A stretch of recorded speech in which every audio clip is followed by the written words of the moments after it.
A people bent against their will, a homeland drenched in scorn, contemptuous thrown the dashing stones, against our youth we mourn. Beginnings end and endings start, reprieves reprise their roles. A turnout left without a foe, they fight none but their souls. A battlefield of hearts and minds, what man can sift what's true? A culture war online no more, the streets turn bleak in hue. On Woden's day, a plot upturned, the pledgeless slyly ring. Ancestors old, please guide our plight, Wulfather's pledge we sing. Furious in frenzy's throes, we hold each banner high. Of England pride we stand to show, beneath a scornful sky.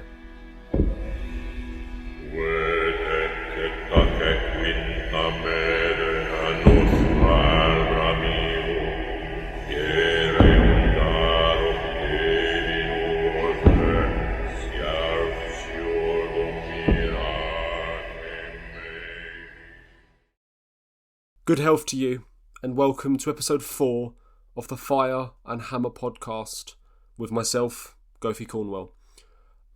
This episode is going to be somewhat off the cuff. Normally I write a script, I'll read through the script, and then obviously edit it down as I go along.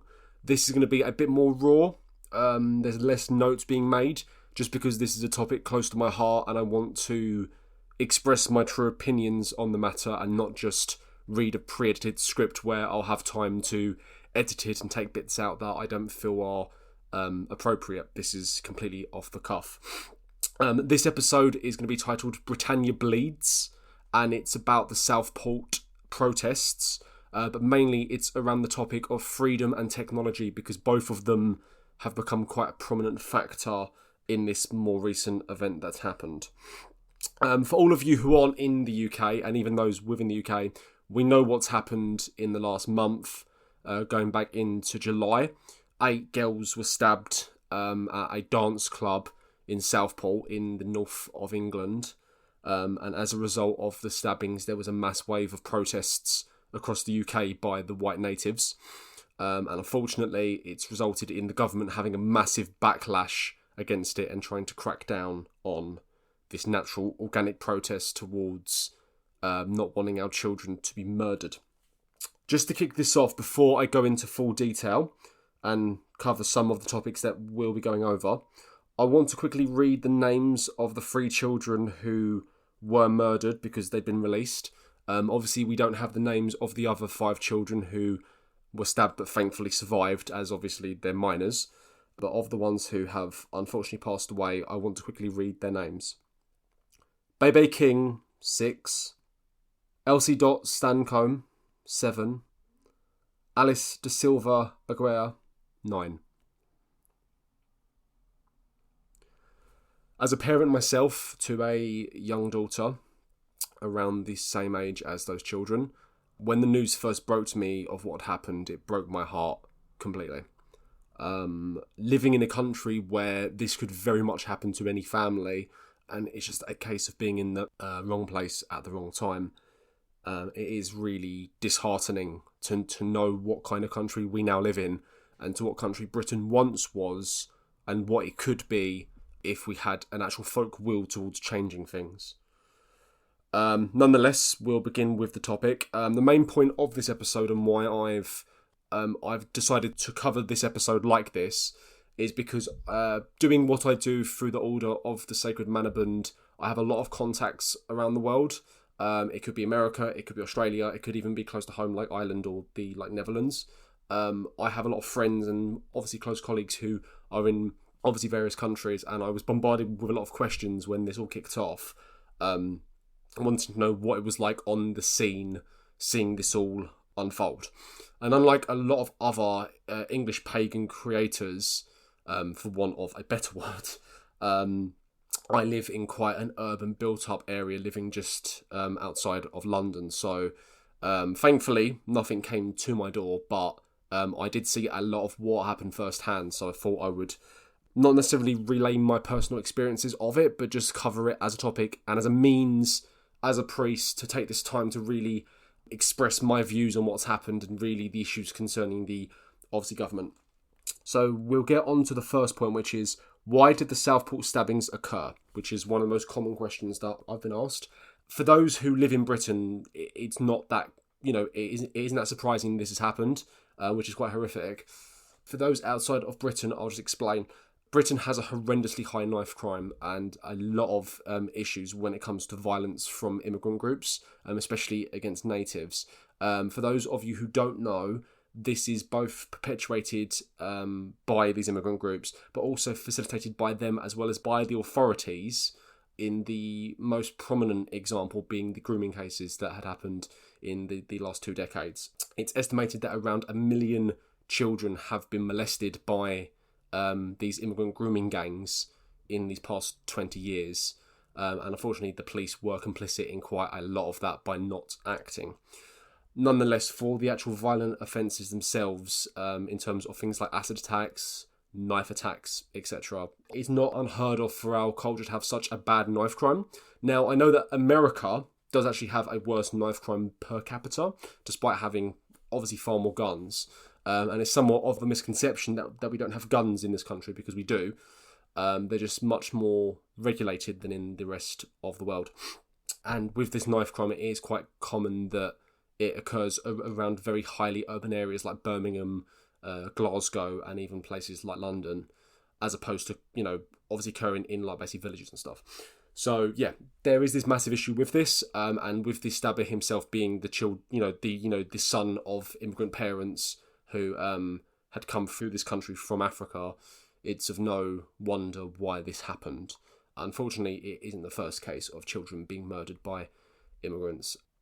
That being said, it is the first case that has had such a massive positive basic response from the native white community who are sick of this happening, and the widespread scale of these protests, which I'll call protests because don't buy into the state narrative that they are riots, because even though riots did occur during them, riots have occurred during most major protests across the world, but it's only when our folk protest that it's called a riot. So that's why that occurred, which, again, unfortunately for any Brit listening, it shouldn't be too much of a surprise that this happened. On to the next question, which is, what was the government's response? Now, that's quite a big one, and the main crux of why I've made this episode. I was going to cover the Southport protest anyway, even prior to the government having the response they did, because what has happened is absolutely fucking dreadful. And I mean, personally, it's, as an Englishman, as a man with a family and a wife and children, it's really disheartening when these things happen, and especially in such scale of 8 children being stabbed all at once and with 3 deaths. That being said, it's the government's response that is the thing that is of the most concern to me, because we are somewhat desensitized towards this process of immigrants doing this. We shouldn't be, but quite a lot of people are. So even though every time it happens it boils my absolute fucking blood, it doesn't boil my blood nearly as much as the government's response, which has been to make the most of the situation and use this tragedy as a way to essentially double their power in terms of what they can do. So the first thing as a response has been is the absolute condemnation of our people and these protests as being riots, as being far right, as being all of these buzzwords that are used to scare most people into not realising what the actual inception of these protests are and why people were out on the streets. Keir Starmer, who, for many of you who don't know, he was the head of public prosecutions prior to becoming the Labour leader and the Prime Minister. He is a dictator for all intents and purposes.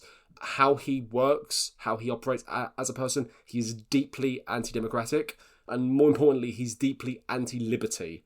For him, if he could turn the government into a single well-oiled machine of surveillance and power, he would do that in an absolute heartbeat.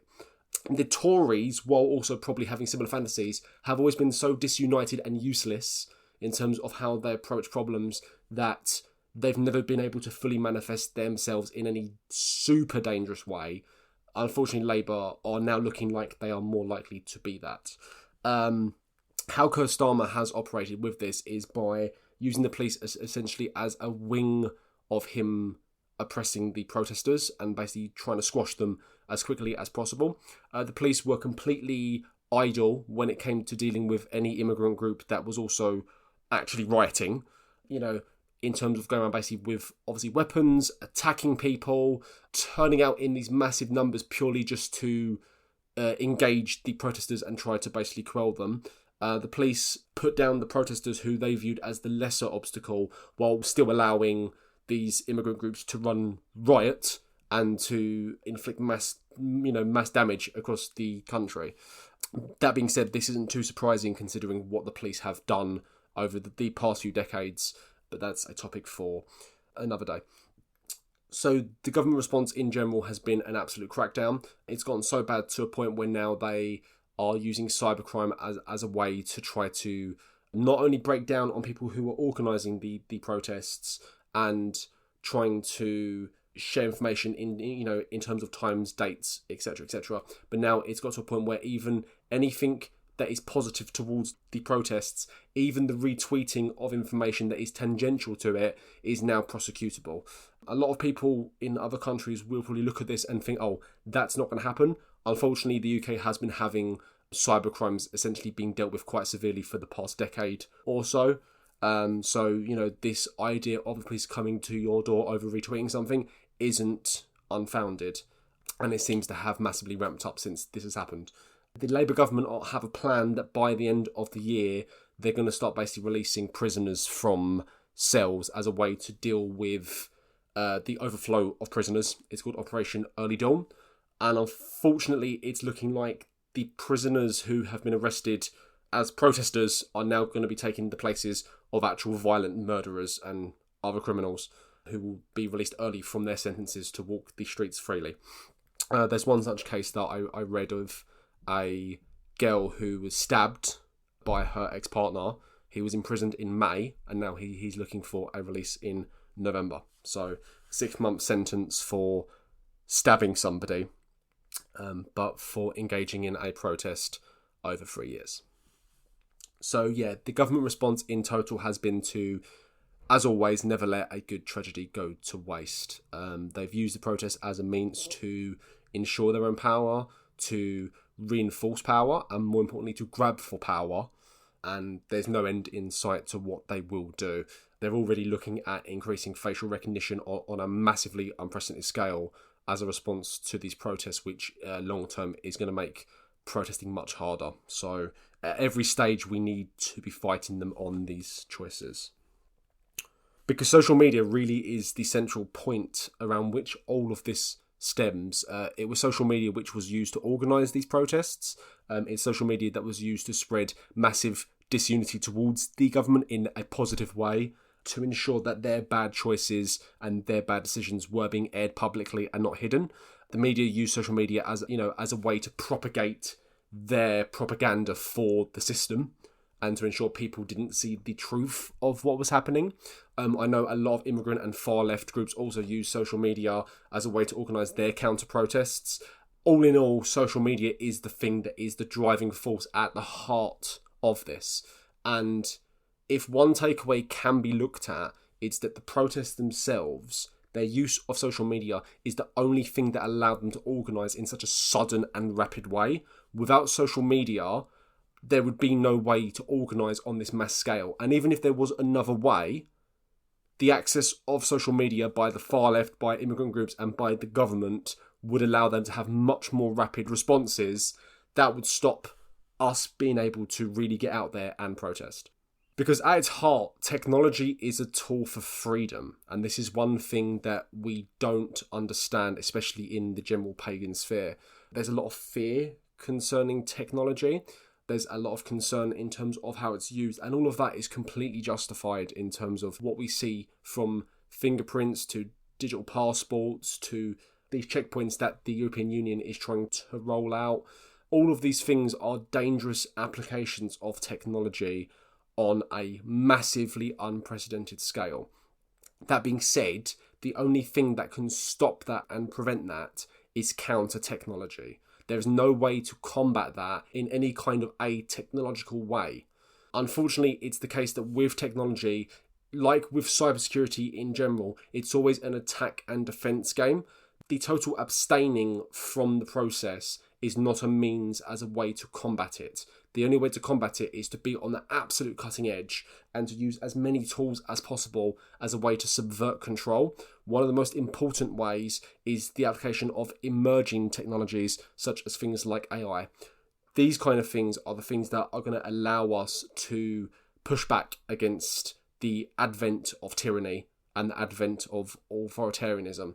Fundamentally, that's why I view social media and technology as a whole as an essential tool for freedom, because yes, it can be used for tyranny, but the countering to it for our purposes means that we need to enshrine technology as our only salvation to ensure that we don't get oppressed and we don't end up in a global dystopia for which we can't escape from. It's quite cliche to quote 1984 in these circumstances, but for anybody who has actually studied Orwell's writings and worldview towards what a future technological dystopia would look like, it's becoming more and more apparent that that's the model that the government's using. Mass censorship, mass surveillance, facial recognition, a way to track people on a scale that they have no privacy whatsoever. These things are what will lead to a dystopia where the government will change language as a way to stop us being able to communicate with one another. This is why the preservation of language is such an important tool as a way to combat this, and it's why, especially more so, us as pagan priests, they go far, are the speakers of the godly tongue. Language is an essential tool of ensuring our cultural preservation, but also of our cultural liberties and to fight back against tyranny. For pagans ourselves, freedom is an absolute necessity. Our forefathers proved time and time again that when it came to centralised conquest of Germania, when it came time for the amassing of dictators and tyrants around the world, time and time again our forefathers proved that we are not a people that are enslavable, and we are not a people who bow down to systems of control that push us down, that dissect our families and push our sense of collective identity away from clan and kin and kith. The state as an apparatus is foreign to us and is something that has evolved over time in Germania, not at the consent and the benefit of people, of the folk as a whole, but against their will as a means of the centralisation of power and wealth. The vital and central system to the Germanic family is just that, the family themselves. The clanship is the only form of freedom that exists in any perspective because it's the only entity that you can trust completely and without any sense of doubt. Your family are your blood, they are your ancestors, and they are the reincarnation of those forefathers who have died 1,000,000 times over to pass on their seed down to you as the manifestation of that divine line. In terms of how pagans reacted towards the Southport stabbings as a whole, I feel very heartened by what has happened and in many ways very proud as a priest. The general consensus was overwhelmingly in favour of the protests, and even those who didn't speak on the topic for either fear of persecution or even just for a sense of just general optics were aware of what was happening and absolutely condemned it in private. In terms of our international support, it has been overwhelming. America came out in full force for us, as did Australia, New Zealand, Canada. Every country over across the globe came out in support of us, of Britain at the bleeding edge of Europe as we fought back against state control, against immigrant invasion, and against the far left that infest our nation. I cannot express enough how happy I am to see the general consensus across our faith in support of what has happened and as a pushback towards what has happened in general. Authoritarianism is one of those things that has been somewhat connected to our scene, and people do have different perspectives, absolutely, on what constitutes authoritarianism and what does not. The thing that unites all of Germania, the thing that links us all together as heathens and as a vital essence, is that wild freedom of the North, of the wild element of being a man in nature against the elements with just family and fire and sword. This is an essential element and expression of the Germanic mindset. There's a reason why Woden, in Frenzy as his name, is a wild man, is a man against the grain of what exists. Just as he is chief, just as he is priest, he is a wild man who roams the wilderness of Germania and beyond, seeking knowledge and wisdom and truth. For you cannot be a truth seeker and find wisdom unless you are willing to step outside the paradigm of what you've been taught and explore broadly. If I had but one statement to summarise this podcast, it would be that heathendom as a whole needs to prepare for a spiritual Totalkrieg. Total war is coming to us in every form imaginable. Total war is already on the precipice of existing in the hearts and minds of ourselves as well as our young and their children into a generation. For this is to be a multi-generational struggle against tyranny. Just as our forefathers did, notably the great general Hermann, or to the Romans Arminius, who brought the tribes together in common defiance against the Roman occupation, we too must bring ourselves in hearts, spirits, mind and souls together as a people, one heathendom, in preparation for this total war.